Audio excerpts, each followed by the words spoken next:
Hello எல்லாருக்கும் வணக்கம். இட்லி கடை படத்தினுடைய ரிவ்யூ தான் அந்த வீடியோவில் பார்க்க போகிறோம். தனுஷ் அவருடைய டைரக்ஷனில் வந்துருக்கிற 3வது படம், 2வது படம் அவரே நடித்து டைரக்ட் பண்ணியிருக்காரு. எனக்கு இந்த படம் எப்படி ஒர்க் அவுட் ஆச்சு அப்படின்னா, ரொம்ப எமோஷ்னலாக இருந்துச்சு. எப்போவுமே கிராமத்தை விட்டு மீன்ஸ் ஒரு நேட்டிவாக நம்ம ஒரு ஊர் பக்கமே வாழ்ந்து சிட்டிலேயோ ஃபாரின்லேயோ செட்டில் ஆனவங்களுக்கு மறுபடியும் அங்கே போகும்போது ஒரு எமோஷன் வரும், ஒரு கனெக்ஷன் வரும். சரி, இதெல்லாம் விட்டு போயிட்டோமே சொல்லிட்டு இந்த எமோஷன் தான் கதை.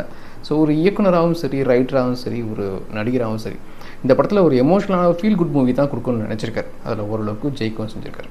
படத்தோட ப்ளஸ் எல்லாம் ஃபஸ்ட்டு பேசிடுவோம். தனுஷ் தான் படத்தோட பெரிய ப்ளஸ். ஒன் மேன் ஆர்மியாக ஸ்டார்டிங்லேருந்து எண்டு வரைக்கும் அவரோட வாய்ஸ் ஓவரில் தான் கதை ஸ்டார்ட் ஆகுது. முடியும் போதும் அந்த படம் ஸ்டார்ட் ஆகும்போது என்ன ஒரு ஃபீல், நம்ம ஒரு எமோஷன் கனெக்ட் ஆகுதோ அதை எண்டு வரைக்கும் இருக்குன்னு தான் ட்ரை பண்ணியிருக்காரு. ரொம்ப கமர்ஷியலெலாம் போவேனா, ஒரு காமெடி ட்ராக்கு, ஒரு ரொம்ப பயங்கரமான ஒரு ஹீரோயிசமான ஒரு இன்ட்ரோ ஃபைட்டு இதெல்லாம் வேணான்னு தவிர்த்திருக்காரு. தனுஷ் அவர் எவ்வளோ ஒரு மாசான ஹீரோ நம்ம எல்லாருக்குமே தெரியும். தமிழ்நாடு மட்டும் இல்லாமல் ஹிந்தி, தெலுங்குன்னு சொல்லிட்டு எல்லா பக்கமும் ஒரு நோன் ஹீரோ. இருந்தாலும் நம்மளோட இன்ட்ரோ பார்த்தீங்கன்னா ரொம்ப சாதாரணமாக இருக்கும். அவருக்கு மட்டும் இல்லை, படத்தில் எல்லா கதாபாத்திரமே ரொம்ப சாதாரணமாக கேஷுவலாக ஒரு கதாபாத்திரமாக படத்தில் இன்ட்ரோ ஆகுது. ஸோ இப்படி ஒரு படம் எடுக்க ஒரு தைரியம் வேணும். அதை அவர் ட்ரை பண்ணியிருக்காரு. ப்ளஸ் அவர் ஆக்டிங் வைஸ் பார்த்தீங்கன்னா இயக்குனராக இந்த படத்தில் ஜெயிச்சது, ஆக்டராக படத்தில் சூப்பராக பெர்ஃபார்ம் பண்ணியிருக்காரு. இட்லி கடைக்கும் அவருக்குமான அந்த ஒரு எமோஷ்னலான ஒரு கனெக்ஷன், அந்த ஊரை பார்க்கும்போது அவர் ஃபீல் பண்ணுறது.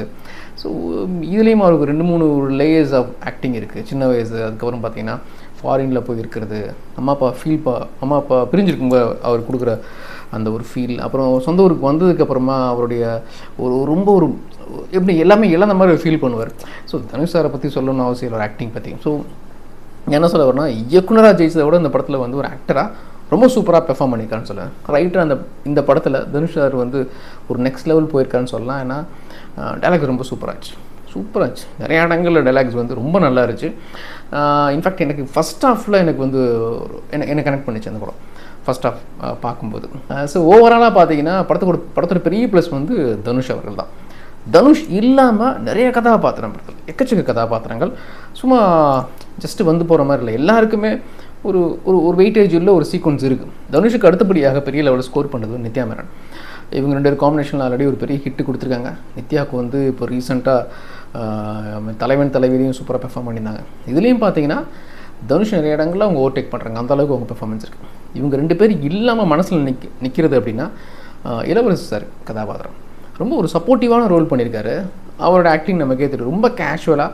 அதே மாதிரி அவரும் ஊர்க்கார் வேறு. ஸோ மதுரை அவர் சொந்த ஊர் தேனி பக்கம் தான் நினைக்கிறேன். தேனியா இல்லாட்டி நத்தமாக தெரியல, but if I'm not wrong. So அவருடைய ஆக்டிங் ரொம்ப இயல்பாக இருக்குது. அது படத்துக்கு பெரிய சப்போர்ட். இவங்க 3 பேர் இல்லாமல் சமுத்திரகனி சார் இருக்கார்.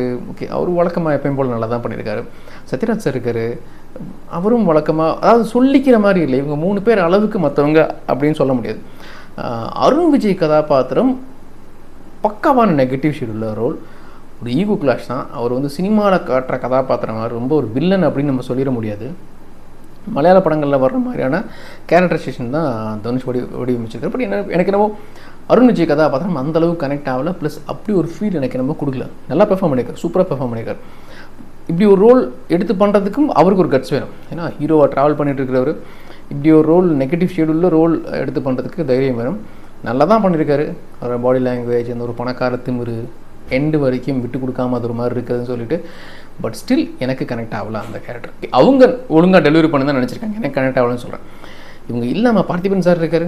பார்த்திபன் சாருக்கு கேரக்டர் ஃபஸ்ட் ஹாஃபில் ரொம்ப கம்மி. செகண்ட் ஹாஃபில் ஒரு ப்ளே பண்ணுவார். ஒரு இடத்துல பார்த்தீங்கன்னா அன்எக்ஸ்பெக்டடாக ஒரு கேரக்டர் அவருக்கே உரித்தான அந்த நக்கல் நையாண்டி, இன்ஃபேக்ட் காமெடி சீக்வன்ஸ் அவர் பண்ணுறது நிறைய இடங்களில் பார்த்தீங்கன்னா தேட்டரில் சிரித்தாங்க. அசால்ட்டாக அந்த இடத்துல சின்னதாக ஒரு காமெடி பண்ணிட்டு போகிற மாதிரி சீக்வன்ஸ். ராஜ்கிரண் சார் கொஞ்சம் நேரம் வந்தாலும் பார்த்தீங்கன்னா அந்த படத்தோட எமோஷன், நம்ம அந்த ஓவரால் அந்த இட்லி கடை எமோஷன் ராஜ்கிரண் சாரை வச்சு தான் நம்ம கனெக்ட் ஆகுது. ஷாலினி பாண்டே அவங்க ரோல் எனக்கு ரொம்ப வேஸ்ட் பண்ணிட்டாங்கன்னு தோணுது.